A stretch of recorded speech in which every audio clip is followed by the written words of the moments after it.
নীল পুজো করার ঠিক পরের দিনকে হঠাৎই ইচ্ছে হলো একটু রাস্তার দিকে যাই, মানে বাজারের দিকে কোথায় পুজো হচ্ছে, চোথ পুজো চড়ক যেহেতু আজকে, তো দেখে আসি। তো সেই উদ্দেশ্যে বাড়ির থেকে সাজুগুজু করে বেরিয়েছি। তো আমি আর আমার সাথে বোন ছিল, এসে দেখছি বিনগরের এই সাইডটাই চড়কও হচ্ছে, কাটা ভাঙা। তো এটা আমরা দেখে নিলাম এই সাইডে। তো দেখার পরে আমার মনে হলো যে এবার অনেক রাত হয়ে গেছে, এবার বাড়ি যেতে হবে। তো দেখো কি সুন্দর করে নাচছিলাম, মানে খুব ভালো লাগছিল এটা।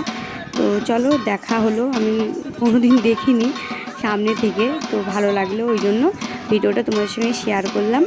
মানে চোখ পুজোটা না সত্যি অসাধারণ একটা একটা পার্ট। তো চলো এবার বাজারে আমার এটিএমই দরকার আছে, এটিএম থেকে টাকা তুলে তারপরে আমি বাজারের মধ্যে যাব খাওয়া দাওয়া করতে।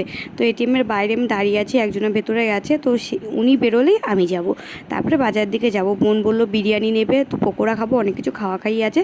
তো দেখো আমি বিরিয়ানি নিতে চলে এসেছে। এটা হাজি বিরিয়ানি, বিনগর স্টেশনের সামনেই।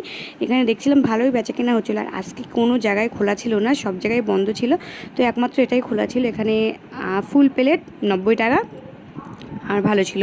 তো চলো এখান থেকে বিরিয়ানি প্যাক করে নিয়ে বাড়ি চলে যাবো। তো চলো আজকের মতো টাটা।